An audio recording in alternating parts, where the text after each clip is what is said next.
whether you're the person that's opting out or whether you're the person that's being opted out on, if you're going through a divorce, chances are you've had a rough marriage, or you've had, or at least at the end, a majority of people.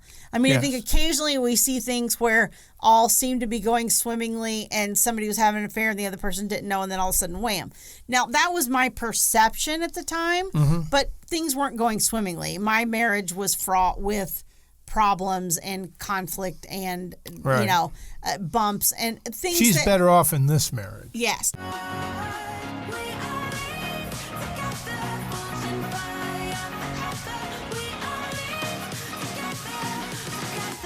There were so many things that were obvious that the marriage wasn't a healthy relationship, right. But yet they were the same things that had always been happening.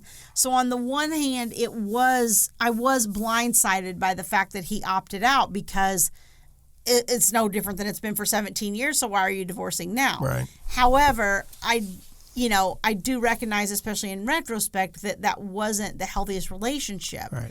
But at the same time, my story is almost identical to that. Right. Again, you're having that kind of moral fight inside about, right.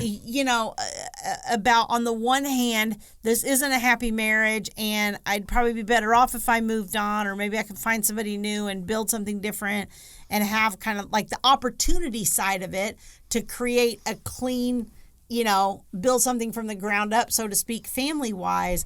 But then at the same time, this grief of losing the history and feeling the obligation and, wondering how it's going to impact your kids and, all those types of things. Again, you're having this internal moral dilemma. Right. And I think a lot of times the leaving spouse is having that for quite a while before they make the decision to leave. Right. And then when they make the decision to leave, then the other spouse goes into that mode. Right. So they get this situation where where that leaving spouse feels fine. They've taken some action. They've done something to help solve their problem. And then that poor left spouse is for the first time reeling. Right. And that's kind of where I was at the beginning. It's very painful and it leaves a jagged edge. Right. So there's going to be a healing process for anybody who gets almost everybody. Right. I mean, I can't remember ever seeing a couple in all of my practice. It's kind of like, I don't love you anymore. Oh, well, I don't love you anymore. So why don't we just end the marriage? Okay. We've had people come in, and especially mediations, and try to convince us that that's the situation. But I'm telling you, every time that you start getting into the discussion, right. You start figuring out what's going on and, what the hurt feelings are on both sides and all of that. It starts coming to the surface. Right. So in a way, you've got feelings around this, no matter who you are, that you can't just wish away. Right. It's not like you can say, you know what, I'm going to suck this up. I'm going to put on a brave face, because your feelings are your feelings. Right. And divorce is a loss. Right. It just is. It's a loss of, it's not just a loss of the other person. It's a loss of the family unit as you've known it. It's a loss of the history that you have with that person. In a lot of ways, it can be a loss of your own identity. I mean, I think that was a large part of it for me, because I saw myself as his wife and, my kid's mom and, those types of roles that we take on. Right. And that was a huge part of my identity. Right. What happens when you're going through something like this is, just because you don't have any grief for a week, or you don't cry, or you don't have any certain feelings, that doesn't mean like you don't just hit some magic point where like you're fine and there's no loss. Mm-hmm. That's true. I mean, you might be fine for a year, and then you sit down for Christmas and it's just, and your kids are gone with your ex that year and it's just you. Right. I remember that experience. Yeah. Yeah. On Father's Day. Yeah. But you did have your kids on Father's Day, but your ex wasn't there. But it was weird, yeah. Yeah. All these stinking people with their stupid intact families. With their spouses present for their Father's Day celebration. Yeah. Yeah, and it's true. And it'll be the little thing that you don't expect, And so there's no right way to grieve. And there's no, quote unquote appropriate length. It's different for everybody. I'll take issue slightly with that. I think number one, time does heal that. I don't think too much about my first wife anymore, and there's a certain sense that I have moved on from that. But I also think that grief denied is just grief postponed. Right. So really, and we have Elizabeth Kubler-Ross to thank for the wonderful work she did on death and dying, and she talks about these stages of grief, but there's kind of no way around the stages. You pretty much have to go through each one of them. Right. In our business, usually at the beginning stages when the petition is filed, you're in stage 1 or stage 2. Right. Stage 1 being denial, and stage 2 being anger.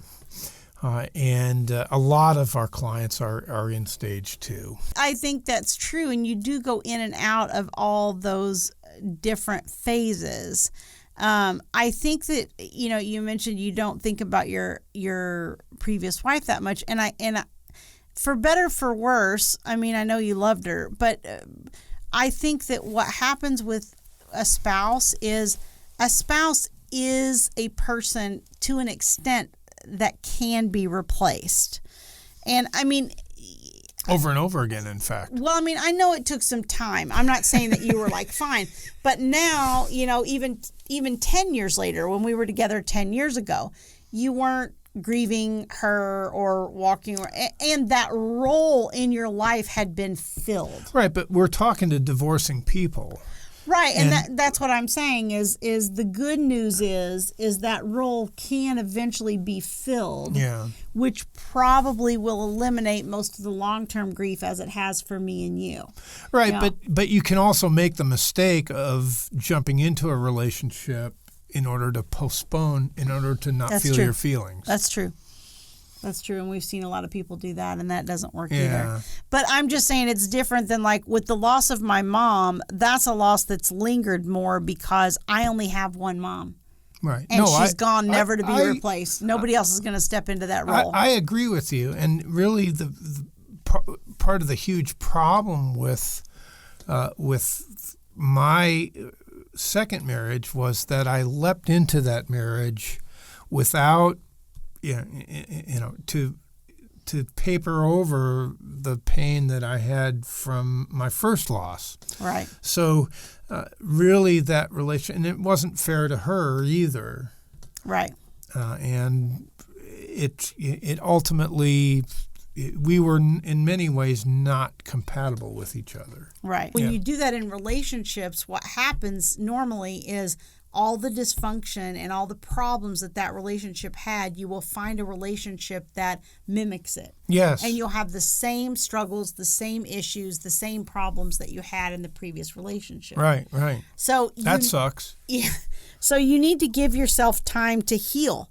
You need to give yourself that time to grieve. I mean, none of us go, oh, yay, let me grieve for the next 6 months over this relationship. Right. But again, it comes in waves. It won't be every day. It'll get the bad days will get further and further apart, and they'll get less and less severe. And it just kind of, like Thomas said earlier, time has a way of healing those things. The grief a lot of times will come in waves, and I have very much had this experience during the divorce where, I remember in the beginning walking into my therapist's office one evening for one of my appointments, and I literally sat there and sobbed, not just cried. I sobbed the entire session. We literally did not say a word because I couldn't, because I was crying. And I just sat there the entire session sobbing. And I was so overwhelmed in that moment by everything that was going on that I couldn't have any kind of rational conversation about it. Yeah. So that's what she was that night, is just somebody that was there with me while I cried. The sad thing is that, especially for the left spouse, that you're going through this period of grief during a time when you have to turn your attention towards some business. Making decisions about the divorce. And it's very difficult. Yeah. And it's easy. Step 2 is anger. Yeah. That's Kubler-Ross's second stage. And anger, in a lot of ways, is a protective mechanism. If you're angry, you can't be hurt. That's true. And I have found that is my default coping mechanism, I think. And we saw that after my mom passed away. I had a period where I had a really hard time being kind. She was even more mad at me than she usually is. I was very short and short-tempered. It's natural, though, to lash out at your ex when you're in that state, right? Because that's and the problem being that anger. It irritates me sometimes when judges tell parties that they should behave like adults, right? Because sometimes you're angry. Sometimes adults get mad. And you're angry because you're in that stage where it's early, where it's fresh, and you're still mad. Right. And that's a good time, because a lot of times in the beginning you kind of have to behave in ways that are contrary to your feelings. I think it's important to have a space like a support group where you can express your feelings and vent your anger a little bit. And then when you're in court or when you're in front of a decision maker, you can't let that part come out. You have to really behave contrary to your feelings. Right. Or when you're interacting with your ex. Yeah. So that's where the coaching, we talk about coaching a lot. Tammy does a lot of coaching. And really that's what you need. You have to be reminded, well, now's the time to hold it in, and you're going to have to wait until the hearing's over to express how you feel about it. Yes, you're going through grief, you're going through this period, but how can you reframe this in positive ways? Yeah. How can you reframe this in a way that enables you to focus on, creating a new life for yourself, having a new, better, more satisfying relationship, or accomplishing career goals that you've put off, while you were married, or, Well, sometimes married people that are divorcing have not focused on themselves in years. Give yourself the space to grieve, the time to grieve. Have grace with yourself if you're, not as patient with your children and other people as you'd like to be, but also remind yourself that this is an opportunity. Right. This is an unprecedented opportunity in your life, and hopefully, if you do it right, you will never have this opportunity again, because you won't go through it again. Yeah. So let's take the opportunity to be intentional about what we want to create post-divorce. And, I always say with Thomas, I sat down and I knew I wanted a new mate. That was important to me. And I sat down and made a list of my non-negotiables for that person. And I think within about 30 days of making that list, I met Thomas. So lucky me, huh? Yeah, lucky you. So get focused on the positive. Think about what opportunities this gives you, and what you want to create, and what you want to build for your life from here forward. Yep, the secret is really to create that new life. Right. And that's, to me, that's the crux of what we teach. Right. But your grief is your own, so be gentle with yourself. Yeah.